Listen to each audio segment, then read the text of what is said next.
बदलना है, कब चेंज हो जाए। बड़े बड़े पुराण से भी जिंदगी ना बदले।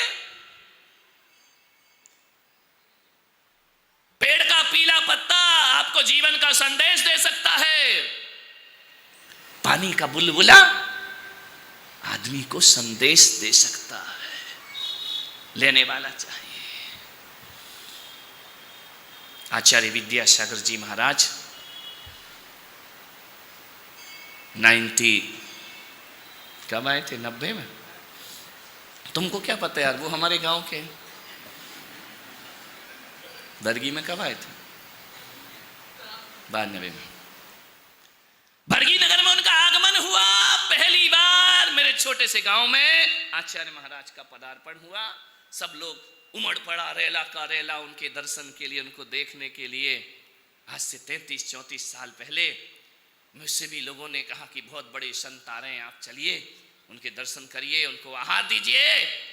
मैंने जिंदगी में कभी आहार नहीं दिए, कभी दर्शन नहीं किए। पहली बार आचार्य महाराज को देखा, पहली बार वो नगर में उनका प्रवेश हुआ। उनको देख कर ना जाने कैसा लगा। लोगों ने कहा कि इनको आहार देना बड़ा कठिन है, पुलक सागर थोड़ी है कि बच्चा भी दे जाए, बूढ़ा भी दे जाए, कांता भी दे जाए और शांता भी दे जाए। तो आचार्य विद्यासागर है, अपने को तो हर तरह का आइटम चलता है, कोई भी दे के चला जाता है। बोले बहुत बड़े संत हैं, वो आहार नहीं दे पाओगे। मैंने कहा चैलेंज मत करो। बोले नहीं नहीं दे पाओगे उनको आहार, बहुत बड़े संत है। मैंने जिंदगी में कभी जिंदगी में धोती पहनना भी नहीं सीखी थी, कम से कम ये छोटू धोती तो पहनना सीख गया है। मुझे तो धोती पहनना भी नहीं आती थी। एक लड़के को देख देख के मैंने धोती पहनी और मैंने अपनी माँ से कहा कि ये महाराज यहाँ पर पधार रहे हैं, यदि आज मेरे से इनका पड़गाहन हो गया तो मैं घर छोड़ दूंगा, संन्यास ले लूंगा, दीक्षा ले लूंगा इनके साथ। मेरी माँ ने कहा चल पागल, जिंदगी में कभी मंदिर जाता नहीं, पूजा करता नहीं, पाठ नहीं करता है, थोड़ा बहुत करो तो डांट खा खा के करता है। मेरी दादी मुझे पैसा दे के अभिषेक कराती थी, 4 आने दूंगी, अभिषेक दिखा दे। 4 आने के लालच, भगवान के लालच में नहीं, भगवान से क्या लेना देना। 4 आने मिलते थे पहले, 4 आने यानी उस समय का 5 रुपया, ध्यान रखना। अभिषेक बोली तू क्या महाराज के साथ घर छोड़ देगा। मैंने देखा ये जो महाराज बैठे ना, इनके बाजू में पतले वाले, वो हमारी क्लास फेलो, एक साथ पढ़े हम लोग। उनने व्रत पहले लिया था, फिर शादी कर ली, तो सीनियर से जूनियर बन गए। पर हमने शादी नहीं करी तो हम जूनियर से सीनियर बन गए। बहुत समझाया था मत कर मत कर मत कर। बारात में घोड़ी पे चढ़ते तक बोला था बीबी संभल जा, लेकिन नहीं माने। घोड़ी पे बैठ के ऐसा लगता है द्रौपदी मुर्मू अपनी देश के। बाद में पता पड़ता है क्या दशा होती है। विचार करना है। मैंने कहा, उनके अशोक जी एक चाचा है उनके यहाँ चौका लगा। उन्होंने कहा कि तुम आके खड़े हो जाओ, हमारे यहाँ आहार दे लीजिए।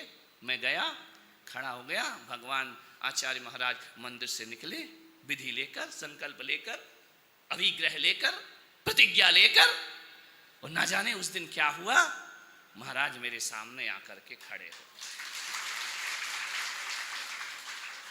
और जब वो खड़े हुए तो हम पड़े हुए। अब इतनी बड़ी हिमालय खड़ा हो, पसीने छूट गए। क्या हुआ रे?